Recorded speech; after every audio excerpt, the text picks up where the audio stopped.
का, और ये रजब का महीना रमज़ान का फाटक कहलाता है। यानी जैसे ही सहाबा कराम को रजब का चाँद नज़र आता था, जिन्होंने गुलामों को आज़ाद करना होता वो आज़ाद कर देते, जिन्होंने कोई कर्जा लेना देना होता वो ले दे देते, और सारे मामला से फारिग होकर अपने आप को इबादत में कमर बस्ता कर लेते थे। और ये सारी तैयारियां रमज़ानुल मुबारक के लिए होती थी। तो ये रजब का महीना बहुत सारी निस्बतों और बरकतों वाला है। इस महीने को शहरुल्लाह कहा गया, ये अल्लाह का महीना है और हुर्मत वाले महीनों में से एक महीना है। यानी जहां इस महीने में नेकियों की जजा बढ़ जाती है, वहां गुनाहों की सजा भी बढ़ जाती है। तो लिहाजा इस महीने में खास तौर पर भरपूर तरीके से नेकियों का रुझान होना चाहिए। और इस महीने में बहुत सारे आरास भी हैं। हजरत इमाम शाफी रहमतुल्लाह ताला अलैह का यौम उर्स भी इसी महीने में है, 4 तारीख को। हजरत सैयदना अवैसे करनी रदिल्लाहु ताला अन्हो, आपका भी यौम उर्स इसी महीने की 10 तारीख को है। 13 रजबुल मुरज्जब मौला कायनात, मौला मुश्किल कुशा, शेर खुदा, इस्लाम के चौथे खलीफा हजरत अलीउल मुर्तज़ा रज़ियल्लाहु ताला अन्हु का यौम विलादत है। 15 रजबुल मुरज्जब को इमाम जाफर सादिक रज़ियल्लाहु ताला अन्हु का यौम उर्स है। और 22 रजबुल मुरज्जब को हजरत अमीर मुआविया रज़ियल्लाहु ताला अन्हु का यौम उर्स है। और 27 को फिर सब जानते ही है कि वाक़या मिराज हुआ है। तो बहुत सारी निस्बतें हैं। अब ऐसा तो मुमकिन नहीं है, इनके मुश्किल है कि एक मौजू में या एक वक्त में मखसूस टाइम में सारे मौजूआत को लिया जा सके, क्योंकि हर एक का अपना अपना एक मुकाम मर्तबा है। हर मौजू अपने अंदर घंटों की गुफ्तगू लिए बैठा है। लेकिन हम हुसूल बरकत के लिए कोशिश करेंगे कि कुछ ना कुछ खास शख्सियात का जो है जिक्र है साथ साथ होता रहे। इसको यूं भी जमा किया जा सकता है कि एक तरफ अहले बैत अतहार के भी दिन है और एक तरफ सहाबी रसूल का भी दिन है। तो यूं कैटेगराइज किया जा सकता है कि जिक्र वो वाला कर लिया जाए जहां पर अहले बैत का भी जिक्र आए और सहाबा का भी जिक्र आ जाए। और कुरान मजीद की आयत पाक मैंने तिलावत की, सूरह हश्र की आयत नंबर 10 है। रब कायनात ने फरमाया वल्लज़ीना जाऊ मिन बादिहिम यक़ूलूना रब्बना इग़फिर लना व लिइख़वानिनल्लज़ीना सबक़ूना बिल ईमान वला तजअल फ़ी क़ुलूबिना ग़िल्लन लिल्लज़ीना आमनू रब्बना इन्नका रऊफ़ुर रहीम। तर्जुमा कंजुल ईमान शरीफ। और वो जो उनके बाद आए अर्ज करते हैं, ए हमारे रब हमें बख्श दे और हमारे भाइयों को जो हमसे पहले ईमान लाए, और हमारे दिल में ईमान वालों की तरफ से कीना ना रख। हमारे दिल में ईमान वालों की तरफ से कीना ना रख। ए रब हमारे, बेशक तू ही निहायत मेहरबान रहम वाला है। इस आयत की तफसीर को अगर हम मुलाहजा करें तो फरमाया यहां से मुराद मुहाजिरीन और अंसार के बाद आने वाले अर्ज करते हैं, ए हमारे रब हमें और हमारे भाइयों को बख्श दे जो हमसे पहले ईमान लाए, और हमारे दिल में ईमान वालों के लिए कोई कीना ना रख। ए हमारे रब, बेशक तू निहायत मेहरबान रहमत वाला है, और तू अपनी मेहरबानी और रहम के सदके हमारी इस दुआ को कबूल फरमा। याद रहे कि मुहाजिरीन और अंसार के बाद आने वालों में क़यामत तक पैदा होने वाले तमाम मुसलमान दाखिल हैं और इनसे पहले ईमान लाने वालों में तमाम सहाबा दाखिल हैं।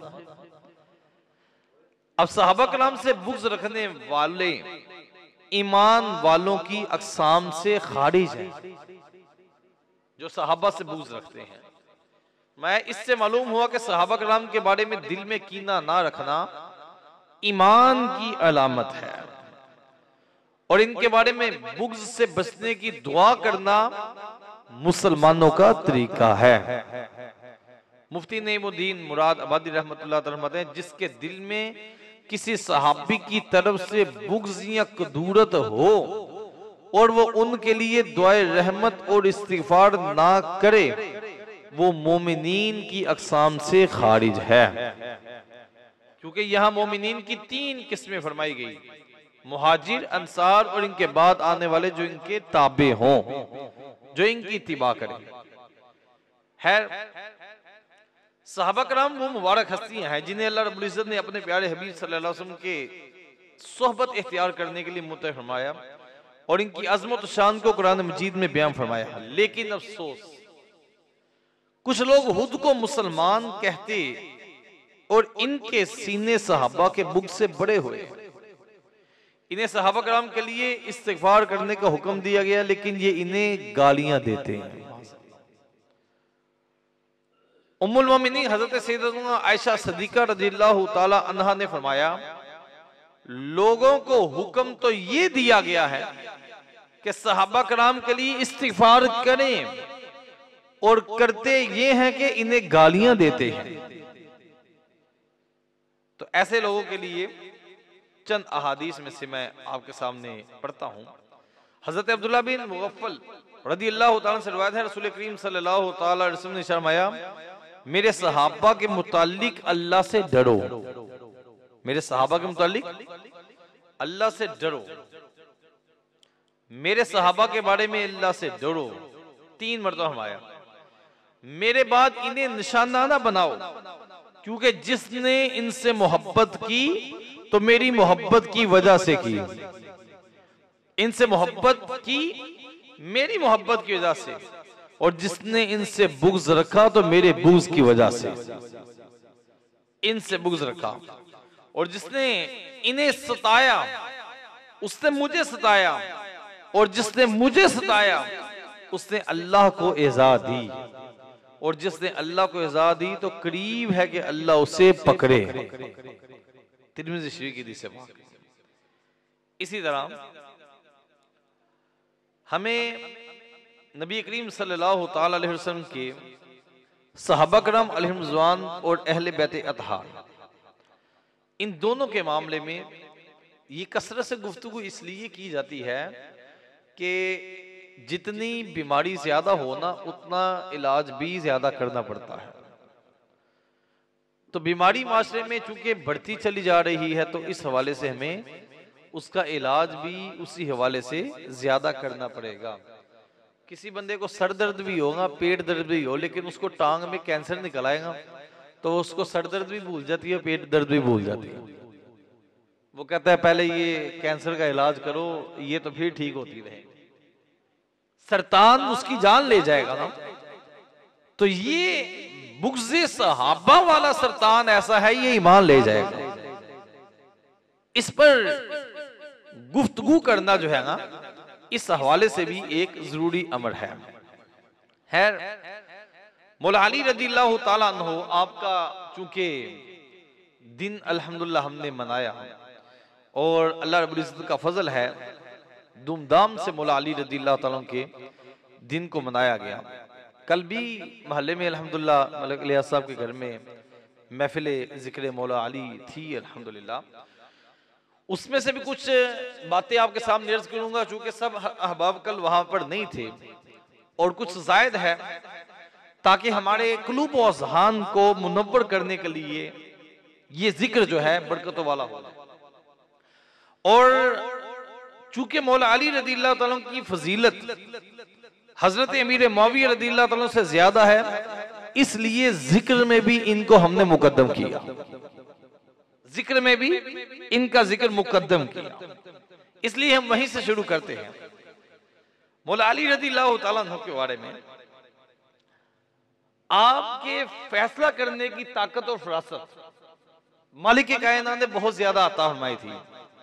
मौला अली रज़ियल्लाहु ताला अन्हु को जब हुजूर अलैहिस्सलाम यमन का गवर्नर बनाकर भेजा, काजी बनाकर भेजने लगे, तो हजरत अली रज़ियल्लाहु ताला हुजूर की बारगाह में अर्ज की, आका मैं कम उम्र हूं, मेरी बहुत ज्यादा उम्र नहीं है, आका मेरे उतने तजरीबात नहीं है, मैं फैसले कैसे करूंगा। तो करीम आका सल्लल्लाहु ताला अलैहि वसल्लम ने हजरत अली रज़ियल्लाहु ताला के सीने पर हाथ रखा और दुआ की, ऐ अल्लाह अली की जुबान को हक पर साबित फरमा और कल्ब को हिदायत पर मुस्तहकम फरमा दे।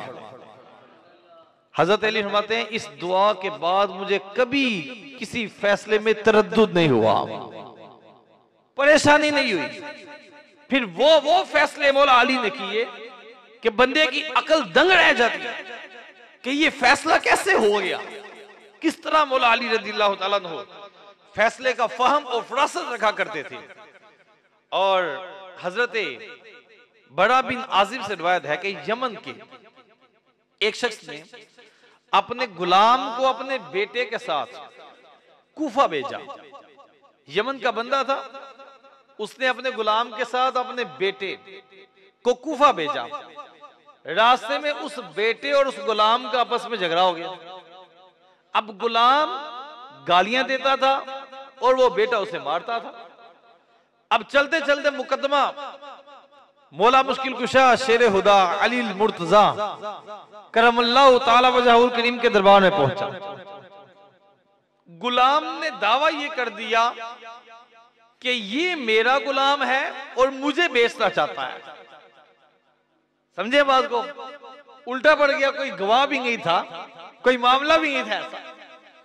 उससे ये दावा कर दिया कि ए अली, ये गुलाम ने दावा किया, ए अली ये मालिक का जो बेटा है उसके बारे में, ये मेरा गुलाम है और मैं इसका आका हूं, ये मुझे बेचना चाहता है।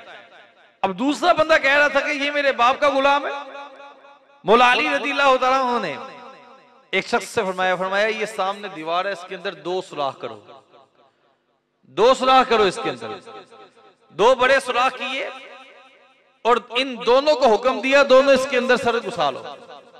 दोनों ने सर घुसाया। फिर मौला अली ने जलाद को बुलाया, फरमाया इनमें से जो गुलाम है उसकी फौरन गर्दन उतार दो। जो गुलाम तो उसने फौरन सर बाहर निकाल दिया, फौरन सर बाहर निकाला। मौला अली ने फिर उस गुलाम को सजा दी और उसके असल आका के बेटे के पास दिया और साथ भेजा। तो कहा ये फैसला कैसे हुआ? मौला अली रज़ियल्लाहु ताला अन्हु जानते थे कि अब तो ये झूठ बोल रहा है, गवाह तो उसके पास भी कोई नहीं, लेकिन गुलाम को पता है कि मैं गुलाम ही हूं। जब ये फरमाया है कि गुलाम की गर्दन उतारो, तो जान के डर से फौरन गुलाम ने गर्दन को बाहर खींचा। तो साथ ही जो है बोला यही गुलाम। तो दूसरा जो है वो मुतमईन रहा। तो इसलिए ये एक फैसला मौला अली रज़ियल्लाहु ताला अन्हु का। इसी तरह एक और फैसला, हजरत अली रज़ियल्लाहु अन्हु की बारगाह में 2 औरतें आईं और जगरने लगी। एक बेटा था और दोनों जगर रही थी। एक कहती है ये बेटा मेरा है, एक कहती है बेटा मेरा है। एक वाक्य तो वो वाला है जो दूध वाला है, वो वाला नहीं है। एक बेटा था, 2 औरतें दावा करने वाली थी। वो कहती है ये मेरा बेटा है, दूसरी कहती है मेरा बेटा है, गवाह कोई नहीं है। मौला अली रज़ियल्लाहु ताला अन्हु ने फरमाया जलाद को बुलाया, फरमाया जल्दी आओ और आरा चला दो। आरा चलाकर ये बेटा इनसे पकड़ो और इसके अंदर इस बेटे के 2 टुकड़े कर दो। वो औरतें पूछने लगी आप 2 टुकड़े करके क्या करेंगे? आपने फरमाया आधा तुम्हें दे दूंगा, आधा इसे दे दूंगा। अब जो माँ थी वो तरफ उठी, वो कहने लगी मौला अली आप ये बेटा इसी को दे दे, मैं अपनी आंखों के सामने इसको कटता हुआ नहीं दे सकती। और दूसरी खामोश थी। मौला अली ने फरमाया ये बेटा इसी का है, इसे दे दिया जाए, क्योंकि मां ही है जो इस कदर तड़प सकती है, दूसरों का ये दुख दर्द नहीं होगा। कहा ये बेटा इसको दे दिया जाए। और बाद में उस औरत ने इकरारे जुर्म भी किया कि हाँ ये बेटा इसी का था। लेकिन मौला अली आपकी फरासत को लाखों सलाम है, कैसी फरासत मेरे मौला अली रज़ियल्लाहु तआला अन्हु की। इसी तरह मौला अली रज़ियल्लाहु तआला अन्हु हजरत ज़ैद बिन अरकम बयान करते हैं कि एक शख्स ने मरते वक्त अपने एक दोस्त को बुलाया और दोस्त को बुलाकर 10,000 दिरहम उसे दिए और कहा मेरे मरने के बाद मेरा बेटा कुछ जमा हो जाएगा, इसमें से जो तेरा दिल करे वो उसे दे देगा, जो तेरा दिल करे वो उसे दे देगा। अब वक्त गुजरता गया, जब देने की बारी आई तो वो कहता है मैं 1,000 दिरहम इसके बेटे को दूंगा और 9,000 खुद रखूंगा, क्योंकि मेरे दोस्त ने कहा था जो तेरा दिल करे तू उसे दे देगा। तो मेरा दिल यही कर रहा है कि मैं उसे 1,000 दूं, मैं 9,000 खुद रखूं। मामला मौला अली की बारगाह में आ गया। मौला अली रज़ियल्लाहु तआला अन्हु आया, तुम उसे 9,000 दोगे? वो कहने लगा इसके बाप ने मुझे कहा था जो तेरा दिल करे वो उसे दे देगा। मौला अली मांगने लगे तेरा दिल कर रहा है कि 9,000 रखे, इसलिए वो उसे दे दे। समझ आइए, तेरा दिल कर रहा है 9,000 तू रखे, तो उसने कहा था जो तेरा दिल करे वो उसे दे देगा, तो लिहाजा 9,000 उसे दे दे, 1,000 अपने पास रख। ये मौला अली है। जब हुजूर ने सीने पर हाथ रख के दुआ दे दी तो सीना कैसे मुनव्वर हुआ, कैसे कुशादा हुआ। इसी तरह एक और बड़ा दिलचस्प वाक़या सुनाता हूँ। मौला अली रज़ियल्लाहु तआला अन्हु फरमाया कि दो आदमी एक साथ सफर कर रहे थे, दोनों को भूख लगी और दोनों खाना खा रहे थे। एक के पास 5 रोटियां थी और दूसरे के पास 3 रोटियां थी। हिसाब किताब करने वाले जल्दी समझ जाएंगे, मामला समझने वाला है। एक के पास 5 रोटियां, दूसरे के पास 3 रोटियां, दोनों खाना खाने बैठे। एक बंदा गुजर रहा था, उसने कहा मुझे भी खाना खिला दो। आपने कहा आ जाओ, उन दोनों ने कहा आ जाए। अब इन तीनों ने मिलकर खाना खाया। जब तीनों ने मिलकर खाना खाया तो हुआ ये कि जाते हुए वो बंदा 8 दिरहम इनको दे गया। उससे ये नहीं कहा कि इतने तुम ले लेंगे, इतने तुम ले लेंगे, इन दोनों को दे गया। अब एक कहता है कि मैं तुम्हें 3 दिरहम दूंगा और खुद 5 रखूंगा। दूसरा 3 रोटियों वाला कहता है नहीं, दोनों नुस करेंगे, दोनों आधे आधे लेंगे। उसने कहा नहीं, तेरी रोटियां 3 थी, मेरी रोटियां 5 थी। मामला जगरे तक चला गया और चलते चलते मौला अली के दरबार में आ गया। मौला अली रज़ियल्लाहु तआला के सामने मुकदमा पेश हुआ। अर्ज की गई, ए अली, हम दो सफर कर रहे थे और दोनों के पास 8 रोटियां थी, 3 रोटियां इसकी थी, 5 रोटी मेरी थी और एक बंदा गुजरा, उसको भी हमने दावत दी, उससे भी हमारे साथ बराबर का खाना खाया है। जाते हुए 8 दिरहम वो दे गया है। अब ये बंदा कहता है आधा आधा करेंगे। मैं कह रहा हूँ 5 मैं लूंगा, 3 तुम ले लो। हजरत अली रज़ियल्लाहु तआला मांगे लगे 3 वाले से। फरमाया 3 ले लो, तुम्हारा फायदा है, 3 ले लो, तुम्हारा फायदा है। वो कहने लगा नहीं अली, मैं मुतमईन नहीं हो पा रहा इस मसले से, मुझे इत्मीनान कैसे होगा कि मेरा हक 3 पर ही बनता है। मौला अली फरमाया 3 ले लो, तुम्हारा फायदा है। मुमकिन है जब फैसला किया जाए तो तुम्हारे और कम हो जाए, और कम हो जाए। कहता नहीं, आप फैसला फरमाए, मुझे मंजूर है। मौला अली रज़ियल्लाहु अन्हु मांगने लगे। फरमाया तुम 3 बंदों ने खाना खाया, रोटियां कितनी थी? कहता जी 8।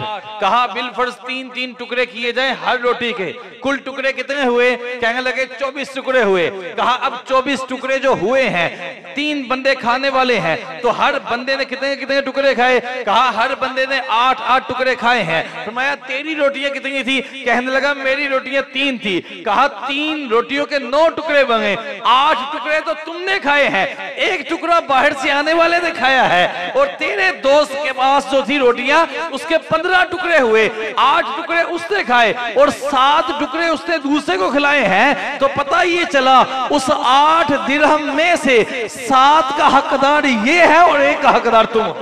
कुर्बान जय है।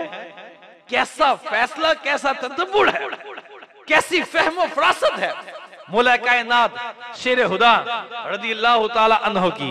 इसी तरह मौला अली रज़ियल्लाहु ताला अन्हु, आपको मालिक कायनात ने जहां पर इल्म हिकमत अता फरमाया, वहां पर मौला कायनात रज़ियल्लाहु ताला अन्हु को मालिक कायनात ने आपकी शानों को कुरान ने भी बयान किया और हुजूर अलैहिस्सलाम ने हदीस में बयान फरमाया।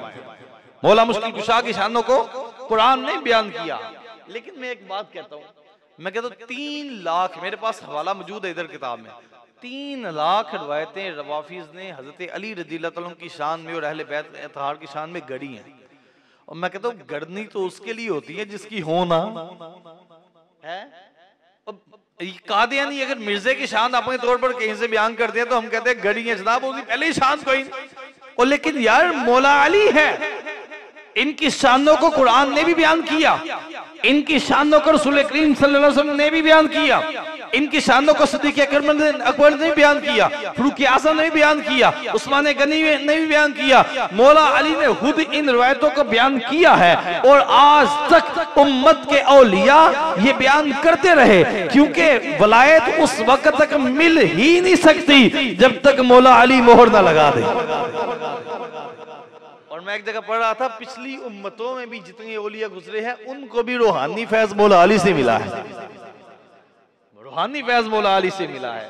फिर मौला अली रज़ियल्लाहु ताला इनके बारे में हदीस सीधा सीधा मैं आपके सामने पढ़ता हूँ। एक हदीस पाक अमूमन पेश की जाती है, आना मदीनतुल इल्म व अलीजुन बाबुहा, मैं इल्म का शहर हूँ, अली उसका दरवाजा है। मुस्नदुल फिरदौस जिल्द नंबर 1 सफ़ा नंबर 43 की हदीस पाक नंबर 105 है। तो हुजूर अलैहिस्सलातु वस्सलाम के रहमान मफ़हूम बयान किया जाता है, आना मदीनतुल इल्म व अलीजुन बाबुहा, मैं इल्म का शहर हूँ, अली उसका दरवाजा है। आपको पता है पूरी हदीस पाक क्या है? पूरी नहीं बयान करते, पूरी नहीं बयान करते, डंडी मारते हैं। क्यों? बल्कि डंडी भी नहीं, डंडा मारते हैं, जो शाहतीन नहीं होता दीवारों में वो मारते हैं, ताकि सारी बात ही खत्म हो जाए। मैं क्या पूरी हदीस को बयान करो जो उम्मत ने बयान की, जो आइमा मुज्तहिदीन और मुफस्सिरीन ने बयान की, जो मुहद्दिसीन ने बयान की, पूरी हदीस पाक सुनिएगा। हक चार यार वालों का यहाँ पर जो है ना झूमने का अंदाज ये अपना होता है। हुजूर अलैहिस्सलातु वस्सलाम ने फरमाया आना मदीनतुल इल्मी व अबू बकरिन असासुहा व उमरु हितानुहा व उस्मानु सकमुहा व अलीजुन बाबुहा। मेरे हुजूर ने फरमाया मैं इल्म का शहर हूँ, मैं इल्म का शहर हूँ, और अबू बकर उसकी बुनियादें हैं, उमर उसकी दीवारें हैं, उस्मान उसका छत है और अली उसका दरवाजा है। क्यों ना हम नारा लगाएं हक चार यार, हक चार यार, क्यों ना नारा लगाएं। कहा ये पूरा शहर तो यूं बनता है, हुजूर ने सारी बात बयान कर दी, फरमाया ये बात याद रख लेगा, लेकिन बयान करने वालों ने डंडी मारी, आधी आखिर से बयान कर दी, पहले तीनों की बयान नहीं की। लेकिन हम तो एक एक पर्दा हटाएंगे, एक एक पर्दा हटाएंगे और बताएंगे कि असल बात ये है कि बुग़्ज़े मौला अली में, बुग़्ज़े सहाबा ने में मौला अली रज़ियल्लाहु ताला की हकीकी शान को छुपाना शुरू कर दिया, हजरत अली रज़ियल्लाहु ताला। अब मैं दूसरी हदीस से पढ़ता हूँ, ये बातें बड़ी तवज्जो वाली समझने वाली हैं। माया जिक्र अली जी इबादतुन, मौला अली का जिक्र करना क्या है। अब आज हमने ये सबक लेकर उठना ही, यहाँ से ये सबक लेकर इंशाल्लाह उठेंगे। क्यों कि इसको याद कर लेंगे ना इंशाल्लाह, तो फिर सारी जिंदगी बचे रहेंगे, इधर उधर अतराब में जाएंगे सब। कहा जिक्र अली जिन इबादतुन, और दूसरी जगह हमारे अन नज़रु इला वजही अली जिन इबादतुन इन्ना अलीजन मिन्नी व अना मिन्हु मिन मन कुन्तु मौला फहाजा अलीजुन मौला अना दारुल हिकमती व अलीजुन बाबूहा। मेरे हुजूर अलैहिस्सलातु वस्सलाम के फरमाइन को सुनिए, फरमाया जिक्र अली जिन इबादतुन, मौला अली का जिक्र करना इबादत है। और दूसरी जगह फरमाया अन नज़रु इला वजही अली जिन इबादतुन, मौला अली का चेहरा देखना भी इबादत है। तीसरी जगह फरमाया इन्ना अलीजन मिन्नी व अना मिन्हु, फरमाया बेशक अली मुझसे है और मैं अली से हूँ। और एक और मकाम फरमाया मन कुन्तुम मौला फहाजा अली जो मौला, जिसका मैं मौला हूँ उसका अली भी मौला, इसका मैं मौला उसका अली भी मौला। अब यहाँ पर एक और रिवायत पाक हुजूर अलैहिस्सलातु वस्सलाम के फरामीन को जगह जगह से आप देखें तो सही कि किस तरह हुजूर अलैहिस्सलातु वस्सलाम ने शान मौला अली को बयान फरमाया। हुजूर अलैहिस्सलातु वस्सलाम के फरमान इल्शान का मफ़हूम सुनिए। करीम आका सल्लल्लाहु तआला अलैहि वसल्लम ने एक और मकाम पर फरमाया हजरत अली से फरमाया मैंने रब से तुम्हारे बारे में 5 चीजें मांगी है।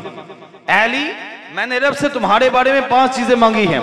अर्ज की या रसूलल्लाह कौन कौन सी। फरमाया पहली चीज मांगी कि जब मैं कब्र से उठूं तो अली तुम मेरे साथ हो। दूसरी चीज मांगी कि जब मैं मिजान पर आऊं तो अली तुम मेरे साथ हो। तीसरी चीज मैंने मांगी कि जब लवाहिल हम्द उठाने का वक्त आए तो अली लवाहिल हम्द को तुम उठाओ। चौथी चीज मांगी कि हौज़े कौसर पर मेरी उम्मत को तुम सैलाब करो। और पांचवी चीज मांगी कि अली जब जन्नत की तरफ मेरी उम्मत जा रही हो तो इनके कायद अली तुम बन जाओ। कहते मैंने अपने रब से ये चीजें मांगी हैं, मैंने मांगी अपने रब से। और एक और मुकाम पर हुजूर अलैहिस्सलाम के रहमान अली शान का भूम है, फरमाया मन अरादा अन यंजुरा इला आदम फी इल्मिही व इला नूहिन फी फहमिही व इला इब्राहीम फी हिल्मिही व इला यहया फी ज़ुहदिही व इला मूसा फी बत्शिही। मेरे रसूल करीम सल्लल्लाहु अलैहि वसल्लम ने फरमाया जिसका ये इरादा है, जो ये चाहता है कि आदम अलैहिस्सलाम का इल्म देखे, हजरत नूह अलैहिस्सलाम का फहम देखे, हजरत यहया अलैहिस्सलाम का ज़ुहद, तकवा और परहेजगारी देखे, जो ये चाहता है मूसा अलैहिस्सलाम की गिरफ्त देखे, कहा फल यंजुरु इला अली इब्न अबी तालिब, उसे चाहिए कि वो मेरे अली बिन अबी तालिब को देखे। ये शान है मौला अली की, जो ये चाहता है कि उसको ये सारी क्वालिटी कहीं मिले, कहा वो देखे मौला अली को, मौला अली की जात को देखे। ये रसूल करीम सल्लल्लाहु अलैहि वसल्लम की जात है कि हजरत अली रज़ियल्लाहु तआला अन्हु की शानों को बयान फरमाया। इसी तरह मेरे मोहतरम भाइयों, मौला मुश्किल कुशा शेर हुदा आप फरमाते हैं, आपसे हुजूर ने फरमाया अंता अखी फी दुनिया वल आखिरा, अली तुम मेरे दुनिया में भी भाई हो, मेरे आखिरत में भी भाई हो, दुनिया में भी भाई हो और आखिरत में भी भाई हो। लेकिन कभी भी हजरत अली ने हुजूर को अपना भाई क्या करनी बुलाया, जब भी बुलाया या रसूल अल्लाह, या हबीब अल्लाह, जब भी बुलाया यूं करके बुलाया। देखे जिनको कहा जा रहा है कि तुम मेरे भाई हो, वो नहीं बुला रहे इस तरह, वो नहीं बुला रहे। लेकिन जिनसे कहा नहीं जा रहा, जिनको पता ही नहीं है ना सर का ना पांव का, वो कह रहे हैं कि ऐसे अदब करो जैसे बड़े भाई की ताज़ीम करते हो। तो मैं कह बड़े भाई के साथ तो बड़े बड़े मामला तो हो जाते हैं, तो अगर कोई एक अदना सा मामला भी हुजूर अलैहिस्सलाम के बारे में हो गया, बल्कि हुजूर के एक मोए मुबारक की भी तौहीन हो गई, तो इस्लाम से खारिज हो जाओ, इस्लाम से खारिज हो जाओ। ये अकीदा और ये नजरिया हजरत अब्बास रज़ियल्लाहु ताला हुजूर के चचा है ना, हुजूर अलैहिस्सलाम ने इनको कई मरतबा वालिद कहकर बुलाया, रुद्दा अलैया अबी अब्बास, जरूर है मेरे बाप अब्बास को तो बुला कर लाओ, हैं मेरे बाप अब्बास को तो बुला कर लाओ। लेकिन उन्होंने भी कभी भी सारी जिंदगी हुजूर को बेटा कह कर दी बुलाया, भतीजा कह कर दी बुलाया, बल्कि हजरत अब्बास रज़ियल्लाहु ताला से पूछा गया कि उम्र में कौन ज्यादा है आपसे, इनके आप में से बड़ा कौन है, हुजूर या आप?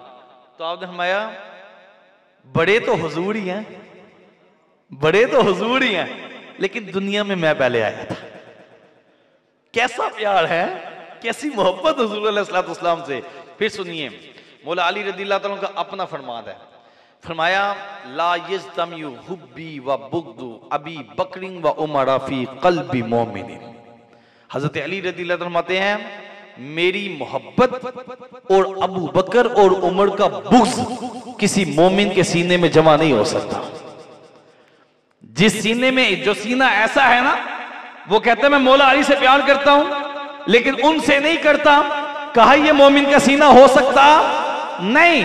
चाहे वो अपने फौदगी के ऐलानों में जरूर कहते रहे कि तमाम मोमिन भाई फला फला जगह आ जाइएगा, चाहे वो अपने ईमान बिगाड़ों में जाकर कहते रहे कि मोमिन इधर जमा हो जाए, लाख वो अपने आप को मोमिन कहते रहे, जब मौला अली ने फतवा दे दिया फरमाया मोमिन वही होगा जिसके सीने में मेरी मोहब्बत के साथ अबू बकर और उमर की मोहब्बत भी जमा होगी, मोमिन वो होगा। इसके अलावा मोमिन नहीं हो सकता बंदा कि एक से मोहब्बत करे और दो से बुग़्ज़ रखे। और हुजूर अलैहिस्सलाम के फरमान अली शाह का हुक्म है मन सब्बा अलीयन फकत सब्बानी, जिसने अली को गाली दी उसने मुझे गाली दी। ये हुजूर ने हजरत अली रज़ियल्लाहु ताला की शानों का बयान किया। अब देखिए मेरे मोहतरम भाई, मैं पढ़ रहा था करामत शेर हुदा में हजरत सैयदना शेख अबू मोहम्मद अब्दुल्ला मुहतदी रहमतुल्लाह ताला फरमाते हैं, कभी आपने कोई ऐसा बंदा देखा जिस बंदे ने सारी जिंदगी पानी ना पिया हो, बाद में पानी ना पीता हो, गर्मी हो सर्दी हो, कभी देखा ऐसा बंदा? कहते हैं मैंने मैं हज कर रहा था। हजरत सैयदना शेख अबू मोहम्मद अब्दुल्ला मोहतमी फरमाते हैं, मैं हज कर रहा था तो वहाँ हरम पे मुझे इत्तला मिली कि यहाँ पर एक ऐसा बंदा भी आया हुआ है जो पानी नहीं पीता, उसे प्यास लगती नहीं है, वो पानी पीता ही नहीं है, ये उसकी क्वालिटी है। तो आप कहते हैं मेरा दिल किया मैं उससे मुलाकात तो करूं। कौन सी क्वालिटी है, किस वजह से उस बंदे को प्यास नहीं लगती, वो पानी नहीं पीता? कहा कौन सी क्वालिटी है, मैं उससे मुलाकात तो करूं।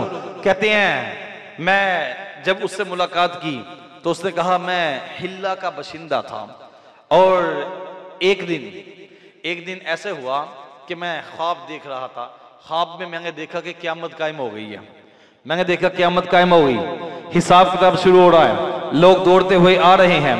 रब्बे कायनात का कहर जो है वो जलाल में है। रब्बे कायनात कहते हैं मैं बड़ा परेशान, मुझे हाथ में बड़ी शिद्दत की प्यास लगी थी, मैं प्यास की तलाश में, पानी की तलाश में दौड़ता हुआ कभी कहीं जाता कभी कहीं जाता, बिल आखिर मैं हौज़े कौसर पर आ गया। जब मैं हौज़े कौसर पर आया तो मैंने वहां पर हजरत अबू बकर सिद्दीक को देखा, हजरत उमर फारूक आजम को देखा, हजरत उस्मान गनी को देखा और मौला मुश्किल कुशा को देखा। कहते हैं मैंने कहने लगे कि मैंने वहां पर इन हस्तियों को देखा, लेकिन चूंकि मैं हजरत अली को इन सबसे ज्यादा अफजल जानता था तो मैं इन तीनों को छोड़कर हजरत अली की तरफ दौड़ा कि मैं तो इनका नाम भी लेता हूं, मैं तो इनसे मोहब्बत करता हूं, लिहाजा मैं इनकी तरफ जाता हूं, ये मुझे पानी पिलाएंगे। कहता है जब मैं हजरत अली की तरफ गया तो मौला मुश्किल कुशा ने मुझे देखा और अपना चेहरा फेर लिया, मेरी तरफ तवज्जो नहीं की, मैं परेशान हो गया। मैंने कहा ए अली, मैं तो आपसे प्यार करने वाला हूं, लेकिन आपने मेरी तरफ से चेहरा फेर लिया है। बिल आखिर मैं प्यास का मारा था, मैं हजरत अबू बकर सिद्दीक की तरफ गया, उन्होंने भी चेहरा फेर लिया। मैं फारूक आजम की तरफ गया, उन्होंने भी चेहरा फेर लिया। मैं उस्मान गनी की तरफ गया, उन्होंने भी चेहरा फेर लिया। बिल आखिर मैं प्यास से लरसता हुआ जब पीछे को मुड़ा, मैंने देखा वो हौज़े कौसर के मालिक इमामुल अंबिया जलवागर हैं। हुजूर तशरीफ ले आए। मैंने हुजूर की बारगाह में अर्ज की, या रसूलल्लाह सल्लल्लाहु अलैहि वसल्लम, आका मैं अली से बड़ा प्यार करता था, लेकिन उन्होंने आज मुझे पानी नहीं पिलाया है। आका मुझे पानी कोई नहीं पिला रहा। मेरे हुजूर ने फरमाया तू अली से तो मोहब्बत रखता है लेकिन बकिया से नफरत करता है, उनसे बुग़्ज़ रखता है, लिहाजा जो उनसे बुग़्ज़ रखता हो, अली से प्यार करता हो, उसके लिए यहाँ पर कोई हिस्सा नहीं है, उसका यहाँ कोई हिस्सा नहीं। कहने लगा कि मैंने हुजूर की बारगाह में हुजूर के दस्ते हक प्रस्त पर उसी वक्त तौबा की, और तौबा जब मैंने की मेरे हुजूर ने मुझे एक प्याला अता किया, उसमें से मैंने पानी पिया, जाम बढ़कर जब मैंने पिया तो मेरी आंख खुल गई। जब मैं उठा तो मैंने पक्की सच्ची तौबा की, बुग़्ज़े सहाबा से तौबा की और मोहब्बत सहाबा और अहले बैत को अपने सीने में जगह दी। कहा फिर मैंने अपने घर वालों को तबलीग की, जो मान गया सो मान गया, जो ना माना उससे मैंने रिश्ता तोड़ दिया। वो दिन और आज का दिन कई साल गुजर चुके हैं, जो मुस्तफा जाने रहमत ने जाम पिलाए थे उसकी अभी तक लज्जत मेरे अंदर महसूस हो रही है और मुझे आज तक कभी प्यास ने सताया नहीं, प्यास लगी नहीं है। कुर्बान जाइए, ये इन लोगों से मोहब्बत के सिले और जो बुग़्ज़ रखे उसके लिए ये मामला हम देखें इनकी शानों को। और मैंने हदीस पाक पढ़ी आगे, और ये बात ऑन रिकॉर्ड हो जाए तो अच्छा है, ऑन रिकॉर्ड हो जाए तो अच्छा है। जिक्र अली जिन इबादतुन, जिक्र अली जिन बोले जरा आप भी हदीस याद, इतनी सी भी याद कर लेंगे तो इंशाल्लाह सवाब होगा। इतना भी करते जाएंगे ना जिक्र, तब भी सवाब होता जाएगा। जिक्र अली जिन इबादतुन, जिक्र अली जिन इबादतुन। अब कहा हजरत अली रज़ियल्लाहु अन्हु का जिक्र करना क्या है, क्या है? इबादत। अब सवाल आपकी तरफ बढ़ाने लगा हूं, जवाब आपने देगा। मुझे बताओ कौन सी इबादत है जो चर्च और बंके सूटे लगा के होती है? कौन सी इबादत है? मौला अली रज़ियल्लाहु अन्हु का जिक्र करने वाले कवालों की 80% तादाद है जो शराब पी कर कवाली पढ़ती है। ये तहकीक की बात कर रहा हूं, 80% कवालों की, क्योंकि उनको वो रेशा तंग ना करे, वो शराब पीते हैं मौला अली का नाम लेने के लिए। और ये कारोबार है, ये कारोबार बनाया है इन्होंने। ये मौला अली का, ये मौला अली से मोहब्बत नहीं, मौला अली की गुस्साही है। और जरा होश के नाहू लेकर बैठा करें, हमारा एक एक बंदा मुजाहिद है, एक एक बंदा मुजाहिद है। तो कहा जहां पर जिक्र मौला अली का हो और साथ शराब पी हुई हो किसी ने, या चर्च के सूटे लगा रहा हो, या बंक के सूटे लगा रहा हो, इसी तरह जिक्र अली जिन इबादतुल, मौला अली का जिक्र करना इबादत है। तो कौन सी इबादत है मेरे भाई, जिसके अंदर ढोलक भी बजाई जाती है, जिसके अंदर जो है ये सारे नाच गाने होते हैं। कहा मौला अली का जिक्र इबादत है, मौला अली रज़ियल्लाहु ताला अन्हु का जिक्र इबादत, और इबादत में ये हराफात नहीं होती। जबकि मेरे हुजूर अलैहिस्सलाम के फरमाने अली शाह का मफहूम है, मेरे रसूल करीम सल्लल्लाहु अलैहि वसल्लम ने फरमाया, खुलासा अर्ज कर रहा हूं, फरमाया मुझे ढोल और बांसुरी तोड़ने का हुक्म दिया गया। और जो बंदा ढोलक बजाता है, शैतान उसके कंधों पर सवार हो जाता है और उसको थपकी देता है, ठीक है तू चुप के रख, काम तुम करो, इसी तरह करते चले जाओ। तो कहा वो थपकी दे रहा होता है। तो बंदा समझ रहा है मैं हजरत अली का जिक्र कर रहा हूं, इबादत कर रहा हूं है।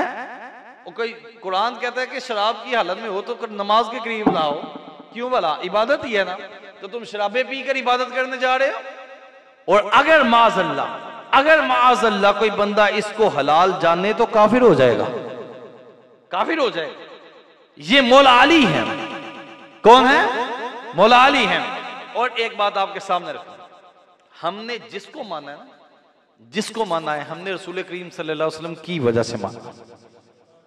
ऐसा ही है, हमने जिसको माना है रसूल करीम सल्लल्लाहु अलैहि वसल्लम की वजह से माना है। ऐसा नहीं है कि हमने किसी जिसने रसूल करीम सल्लल्लाहु अलैहि वसल्लम की वजह से किसी को माना ना, वो किसी सहाबी से भी बुग़्ज़ नहीं रखता, क्योंकि सहाबी बना ही रसूल करीम सल्लल्लाहु अलैहि वसल्लम की मोहब्बत की वजह से है, ताल्लुक की वजह से बनता है। हजरत अली रज़ियल्लाहु ताला अन्हु को भी माना तो रसूल करीम सल्लल्लाहु अलैहि वसल्लम की निस्बत की वजह से। अब रसूल करीम सल्लल्लाहु अलैहि वसल्लम से जिसको निस्बत होगी वो तो हमारा है, वो तो हमारा है और हम उसके हैं। और जिसको रसूल करीम सल्लल्लाहु अलैहि वसल्लम से निस्बत ना हुई उसके साथ हमारा ताल्लुक वास्ता नहीं है। और एक नारा अगर हम लगा दे आज कि अली अली है बसदकाए नबी है, मौला अली जो भी हैं रसूल करीम सल्लल्लाहु अलैहि वसल्लम के सदके से हैं। अब मैं बोलता हूं, आप जरा दोहराएं, अली अली हैं बसदकाए नबी हैं, अली अली हैं, अली अली हैं, अली अली हैं, अली अली हैं बसदकाए नबी हैं। क्योंकि रसूल करीम सल्लल्लाहु अलैहि वसल्लम की निस्बत से ही सब कुछ मिला है, और अगर निस्बत मुस्तफा नहीं तो फिर कुछ भी नहीं है। इसलिए कोई ये मत समझे हमने मौला अली को भी रसूल करीम सल्लल्लाहु अलैहि वसल्लम की वजह से माना, ठीक है ना। और जैसा सुन्नी मानता है ये सबको पता है, अल्हम्दुलिल्लाह। फिर एतराज होता है जनाब, एतराज ये होता है, तुम जनाब सुन्नी हजरात, मुझे 2-4 बंदों ने बात की है, सुन्नी हजरात अहले बैत इत्तेहाद के दिनों को नहीं मनाते इतने धूमधाम से, सहाबा के दिनों को मनाते हैं। मैं क्या, मुझे ये बताओ तुम अहले बैत इत्तेहाद के दिनों को मनाते हो? पूरी तरह मनाते हो? जी मनाते हैं। मैं क्या, अच्छा जी बताओ, हजरत अब्बास रज़ियल्लाहु ताला अन्हु, हजरत अब्बास रज़ियल्लाहु ताला रसूल करीम सल्लल्लाहु अलैहि वसल्लम के चाचा है, बोले जरा, चाचा है, उनका दिन कब मनाते हैं? उनका दिन कब मनाया जाता है? हजरत अमीर हमजा रज़ियल्लाहु ताला अन्हु सय्यदुश शुहादा रसूल करीम सल्लल्लाहु अलैहि वसल्लम के चाचा हैं, और जंगे ओहद में शहीद हुए और जुल्मन शहीद किए गए। इस तरह के आपके नाक को काट लिया गया, कान को काट लिया गया, आपके कलेजे को चबाया गया। लेकिन उनका दिन कौन सा रावजी मनाता है? अगर रसूल करीम सल्लल्लाहु अलैहि वसल्लम की निस्बत की वजह से प्यार था, बात समझाने लगो, अगर हुजूर की निस्बत की वजह से ही प्यार था तो फिर इमाम हुसैन और इमाम हसन का ही दिन क्यों, हजरत अली के और बेटे बेटियों के दिन क्यों नहीं? क्यों जी, वो भी तो है ना। हजरत अली के एक बेटे का नाम अबू बकर है, एक का नाम उमर है, एक का नाम उस्मान है, एक का नाम हुद अली है। हजरत अली के बेटों में ये लोग भी हैं, लेकिन इनका दिन कोई नहीं मनाती होती, तो फिर उनकी सारी औलाद के तुम जश्न मनाते, लेकिन तुमने वो नहीं किया। तुमने सिर्फ सुन्नियों पर लेबल लगाया कि जनाब ये नहीं मनाते, हम मनाते हैं। मैं कह जरा बैठो तो सही हमारे सामने, तुम्हें उपोड़ों पर गिन गिन के बताए तुम कौन कौन सा छोड़ते हो। अगर इमाम हुसैन के नाम का, इमाम हुसैन के नाम का गोरा निकल सकता है, इमाम हसन के नाम का प्याला क्यों नहीं निकल सकता है? वो भी तो प्याले में जहर देकर शहीद किए गए थे, वो क्यों इंतकाल थे? कोई अंदर मरोड़ कोई और ही है, पीरा और तो फकियां और मरोड़ कुछ और है। मौला अली को भी माना तो इन्होंने सिर्फ मौला अली को ही माना, इसीलिए मैं इनकी किताबों से साबित कर सकता हूं कि इन्होंने मौला अली रज़ियल्लाहु तआला को माज़अल्लाह ये भी लिखा कि वही लेकर आने वाले फरिश्ते को गलती हो गई थी, वो वही मौला अली की तरफ लेकर आ रहा था, लेकिन गलती से रसूल करीम सल्लल्लाहु अलैहि वसल्लम की तरफ ले गया, क्योंकि इन्होंने रसूलुल्लाह की वजह से मौला अली को नहीं माना, बल्कि डायरेक्ट मौला अली को ही मान रहे हैं। और जो डायरेक्ट मौला अली को माने वो गुमराह हो जाता है, और जो रसूलुल्लाह की निस्बत की वजह से माने वो फिर ताजदार मदीना का मंजूर नजर हो जाता है। बस इतना।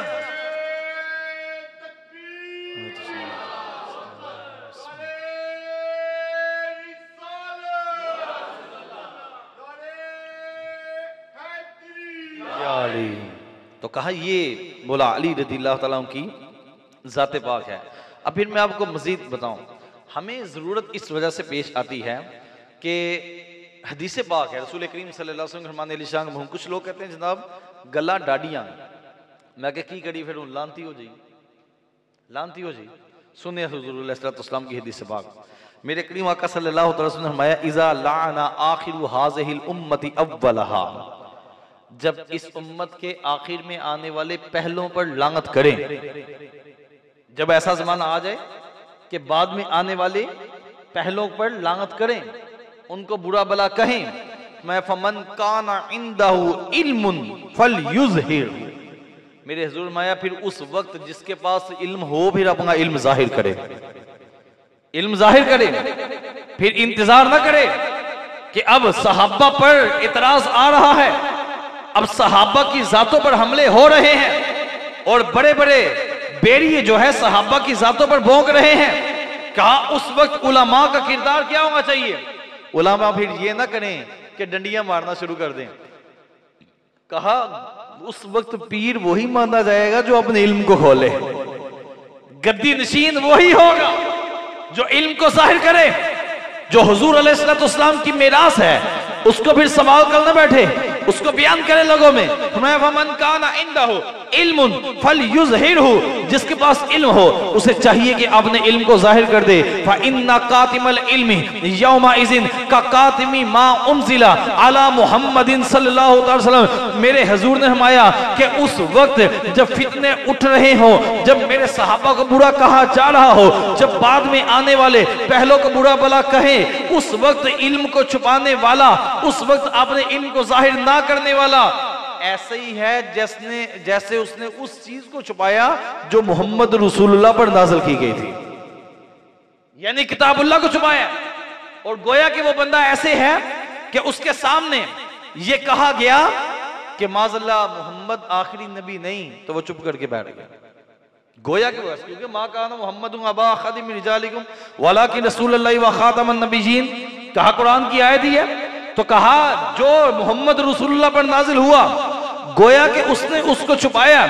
तो जो बंदा इस मुश्किल वक्त में अपने इल्म को जाहिर ना करे, जो आलिम कहे नहीं जी पता नहीं क्या हो जाएगा, ये हो जाएगा वो हो जाएगा, कहा जो गोली तेरे लिए बनी है वो अंदर उतर कर ही रहनी है, वो इसके अलावा वो जो तेरी रात कब्र के अंदर है वो बाहर नहीं है, जो बाहर है वो अंदर नहीं है। इसलिए आलिम की जिम्मेदारी है, मैं कहता हूँ उलमा की जिम्मेदारी है, मैं तो तालिब इल्म भी नहीं बनता, मैं तो उलमा की जूतियां सीधा करने वाला बंदा हूं। तो कहा अहले इल्म की जिम्मेदारी कि वो जाहिर करे, और अगर वो जाहिर ना करे तो गोया कि किसी ने उसके सामने कहा कुरान पाक किताबुल्लाह नहीं है, तो वो चुप करके बैठ गया। किसी ने कहा नबी करीम सल्लल्लाहु अलैहि वसल्लम आखिरी नबी नहीं है, तो वो चुप करके बैठ गया। कहा वो ऐसा है।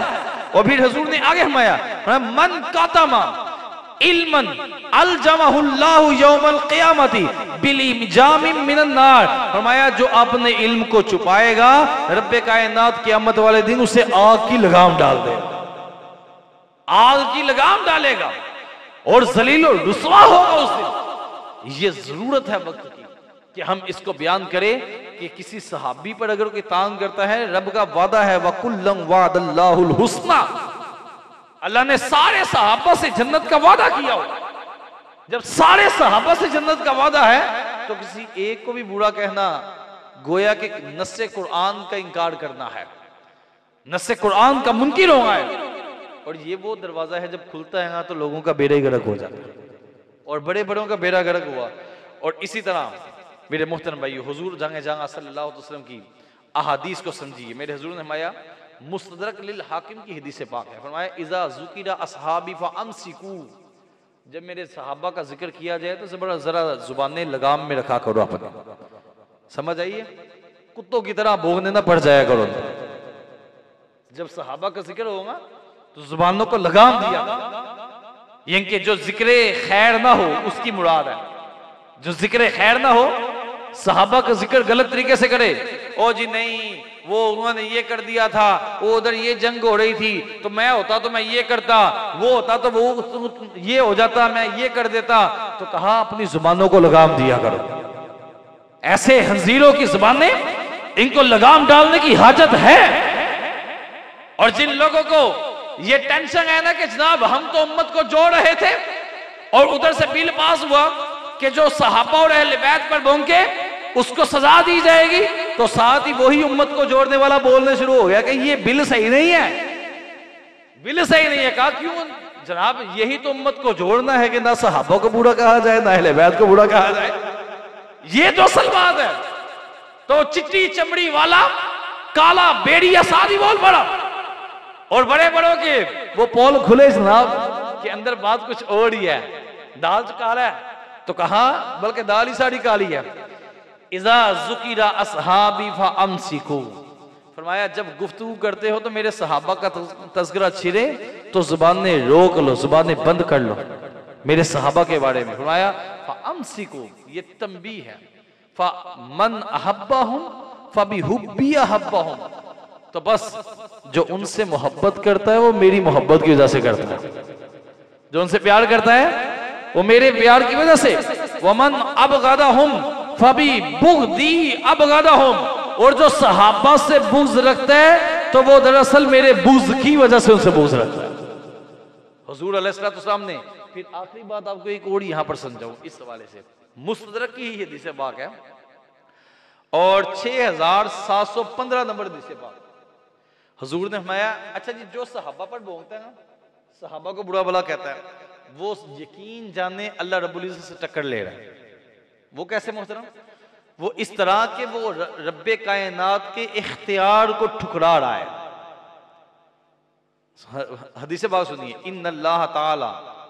इन्नल्लाह तबारक व तआला अख्तारनी व अख्तार ली अस्हाबा, अज़ल से ही रब्बे कायनात ने अपने हबीब की सीट पर मुझे मुंतहिब कर लिया था। और फिर रसूल करीम सल्लल्लाहु अलैहि वसल्लम ने फरमाया, एक तो रब ने मुझे चुना और फिर मेरे लिए मेरे सहाबा को चुना है। ये इख्तियार, ये चुनाव रब का है। हजरत अमीर मुआविया रज़ियल्लाहु ताला अन्हु अपनी मर्जी से सहाबी नहीं बने, हजरत तलहा रज़ियल्लाहु ताला अन्हु अपनी मर्जी से सहाबी नहीं बने, इनको रब्बे कायनात ने चुना हुआ है।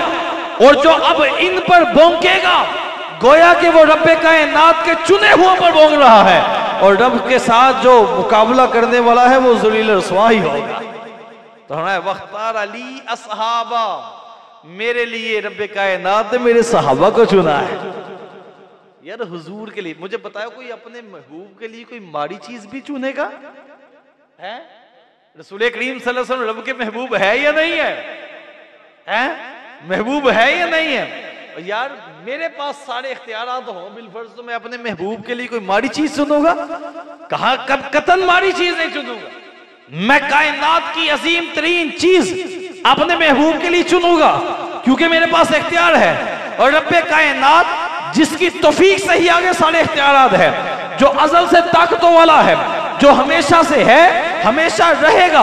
मुझे बताइए, रब्बे कायनात ने जब रसूल करीम सल्लल्लाहु अलैहि वसल्लम को अपनी महबूब की महबूबियत के लिए चुना तो फिर फरमाया कि रसूल करीम सल्लल्लाहु अलैहि वसल्लम फिर मेरे लिए रब्बे कायनात ने जो गिफ्ट चुने हैं, जो मेरे लिए तोहफे रब्बे कायनात ने चुने हैं, उनमें से एक को अबू बकर कहा जाता है, एक को फारूक आजम कहा जाता है, एक को उस्मान गनी कहते हैं, एक को मौला अली कहते हैं, किसी को जुबैर कहते हैं, किसी को तलहा कहते हैं, किसी को अबू उबैदा बिन जराह कहते हैं, किसी को अब्दुल रहमान कहा जाता है, कहा किसी को अब्दुल्ला बिन मसूद कहा जाता है, कहा किसी को हजरत ज़रार कहा जाता है, कहा ये सहाबा कराम रसूल करीम सल्लल्लाहु अलैहि वसल्लम के तोहफे के लिए रब्बे कायनात ने चुनकर हुजूर को अता किए हैं।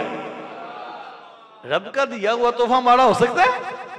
तो जो गिफ्ट में इतराज निकाले हैं, जो तोहफे में इतराज निकाले, तो फिर वो गिफ्ट देने वाले पर इतराज कर रहा है, गिफ्ट देने वाले पर इतराज कर रहा है। इसीलिए मेरे हुजूर मैं जबानों को बंद कर लो। जब सहाबा की बात है ना, कोई भी बंदा आगे बात करेगा, चाहे मिंबर पर बैठ कर करे, चाहे इधर बैठ कर, आप दाढ़ी बड़ा साड़ी कौम डरती बहुत ज्यादा और दलेर हुआ करें। अगर सलमान मदनी भी कोई गलत बात करता है तो अब इख्तियार है, आप खड़े होकर पूछ सकते हैं, हजरत साहब ये बात समझ नहीं आई, लेकिन पूछना किस तरह, मेरे आगे सारा कुछ लिखिया पे आता है, मैं ज़बानी तो करता नहीं, ऊपर से देखिए करता हूँ, तो सबक तो ऊपर ही होता है लिखा हुआ। तो मोहतरम, जो भी जहां भी आपको नजर आता है ऐसा मामला, तो खड़े हो जाया करें, पूछा करें। और बड़ा अहम एक मसला, ये मैंने वाइंड अप कर दिया। मैं उस दिन एक बंदा मुझे कह रहा था, ये ज्यादातर हजरत अली का नाम लेने वालों की एक तादाद है जो काला इल्म भी करते हैं, ज्यादातर एक तादाद है कि जरा गौर करके देख लीजिएगा, चेक कीजिएगा, ये मौला अली की गुस्ताख है, गुस्ताही है मौला अली रज़ियल्लाहु अन्हु। और फिर हमारी कौम भी अजीब कौम है, इनकी जुबानों पर एक जुमला होता है, ऐ जी काले नू काला ही कटदा है, बड़ी दलेरी, काले नू काला ही कटदा है। मैं क्या खुदा का वास्ता है, ऐसे जुमले, ये तुम्हारा कुरान पर इत्काद कमजोर है। यही तो वजह है कि कुरान की बेहुरमतियां हो रही, यही तो वजह है कि हमने जो कुरान को छोड़कर अपने इलाज के लिए काले की तरफ दौड़े लगा दी। वो काले को काला नहीं काटता मेरे मोहतरम भाइयों। काला इल्म करने वाला बंदा कुफरियात पढ़कर वहां पहुंचता है, वो तो वैसे ही इस्लाम से खारिज हो जाता है, समझ आइए, वो इस्लाम से खारिज हो जाता है। अब आपका मतलब ये है कि मैं बीमार हुआ हूं तो किसी बंदे को मजीद कुफरियात बोलने पर मजबूर करूंगा, फिर वो मुझे पैसे लेकर वो कुफर बोलेगा तो जो है फिर मैं ठीक होऊंगा। तो किसी के कुफर पर राजी रहना भी कुफर है, समझे। अपनी बीबियों को अपने घरों में इतराफ में जहां भी कहीं ऐसा देखते हैं उनको समझाया करें। अगर सवाल है मेरा, अगर काले इल्म को काला इल्म ही काटता तो फिर कुरान पाक की आखिरी दो सूरतें क्यों नाज़िल हुई हैं? वो तो हुजूर पर जादू हो गया था, इसका शान नज़ूल है। आखिरी दो सूरतें सूरह फलक और सूरह नास, ये नूरी है ना, ये नूर है ना। कहा नूर क्यों आया? इसलिए कि वो काले का तोड़ है, काले को काटता है। रब्बे कायनात ने काले का तोड़ नूरी से किया है, लेकिन चूंकि हमारी सोचों में काला घुस गया है इसलिए हम कहते हैं काले नु काले करता है। और मैं नहीं मोहतरम, फर्क ये है कि उस वक्त कुरान नाज़िल भी हो रहा था, पढ़ा भी जा रहा था, समझा भी जा रहा था।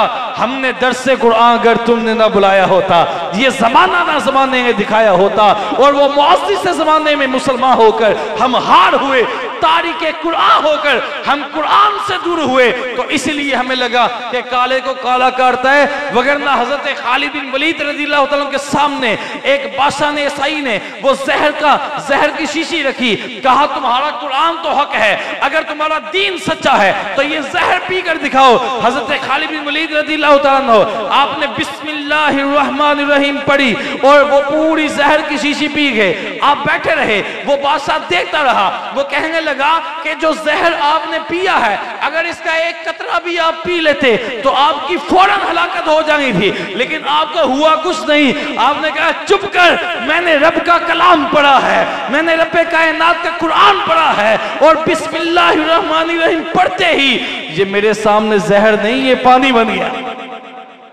ये पानी बन गया था। हमारे अकायद और नजरियात पर खुली ज़रब लगाई जा रही है, जी काले को काले ही काटता है। मैं के काली सूरत वाले के लिए ये जुमला और नूरी सूरत वालों के लिए नहीं है। अब कुरान से ताल्लुक जोड़ें, कुरान से रिश्ता मजबूत करें कि कुरान पाक क्या कह रहा है, कुरान से ही इलाज करें। और हुजूर जाने जाना सल्लल्लाहु अलैहि वसल्लम की अगर कोई ऐसा इलाज, तरीका इलाज होता, फिर उम्मत में से कोई तो वली बयान कर देता, कोई तो उम्मत में से वलीउल्लाह ये बयान कर देता कि ऐसे भी होता है। चलो हम कहते हैं सहाबा से नहीं मिला, फिर ताबईन से नहीं मिला, तो फिर तबा ताबईन से मिला, उम्मत में कोई एक अल्लाह का वली ही बता देता, लेकिन ये वलियों की जुबान की बात नहीं है, ये फासिकों की जुबान की बात है, ये कमजोर इत्तेकाद वालों की जुबान की बात है।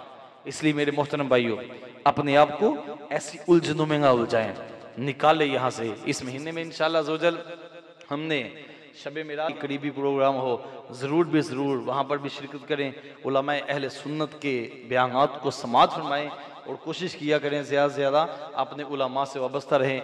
यकीन जाने यहाँ आते हैं हम तो कोई महीने 1.5 महीने बाद एक कोई ना कोई नया शुरू हो जाता है, वो रफ़ा दैन करने के लिए कोई ना कोई नया शुरू हो जाता है।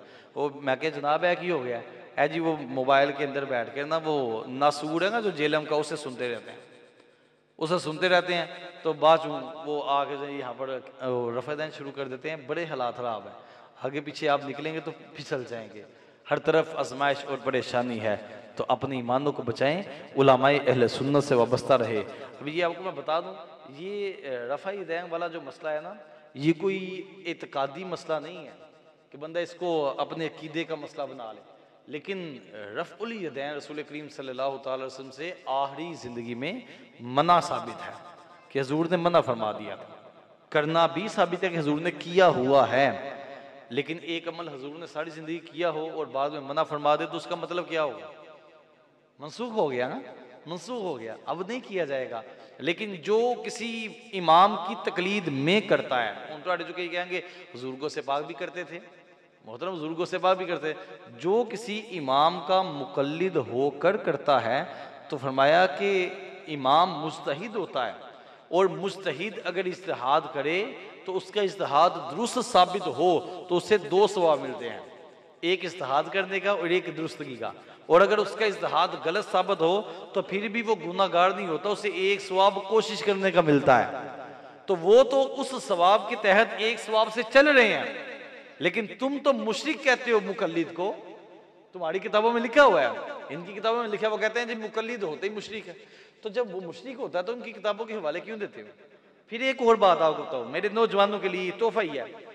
इमाम बुखारी रहमतुल्लाह ताला अलैह कह दे ले आओ बुखारी शरीफ, लाओ बुखारी शरीफ, बुखारी शरीफ में हदीसें मौजूद है, बुखारी शरीफ में मौजूद है। मैं कहता हूँ मुझे बताओ, इमाम बुखारी भी तो इमाम शाफी के मुकल्लिद थे, तो जब इमाम शाफी के मुकल्लिद थे वो, तो इमाम शाफी रफ़ा दैन फरमाते थे, तो उन्होंने वो वाली रवायतें लेकर आई। लेकिन सवाल ये है कि जब तुम्हारी किताबों में फैसला है कि मुकल्लिद होते ही जाहिल है, मुकल्लिद होता ही जाहिल है, मुकल्लिद होता ही मुशरिक है, तो फिर इमाम बुखारी भी तो मुकल्लिद थे, तो तुम जाहिलों की किताबों के हवाले मांगते हो, मुशरिकों की किताबों के हवाले मांगते हो, तो ये तो तुम ले नहीं सकते। या तो कहो कि तकलीद करना जायज है, फिर हम तुमसे अगली बात करें। और अगली बात बताओ, इमाम बुखारी रहमतुल्लाह ताला लेंगे हज़रत अब्दुल्ला इब्न उमर रज़ियल्लाहु ताला से रिवायतें नकल की हैं रफ़ा दैन करने की, कि हुजूर ने रफ़ा दैन फरमाया। वहाँ पर जहाँ पर ये रिवायत है ना कि रुकू में जाते हुए रफ़ा दैन किया, रुकू से उठकर किया, तीसरी रकत में किया, वहीं पर ही अगर बुखारी शरीफ खोलने की तौफीक होगा, आगे पीछे नजर मारिएगा, ये हदीस पाक भी मौजूद है कि हुजूर ने सजदों में भी रफ़ा दैन किया। जनाब वही रावी हैं, वही किताब है, तो फिर तुम सजदों में क्यों नहीं करते? समझे?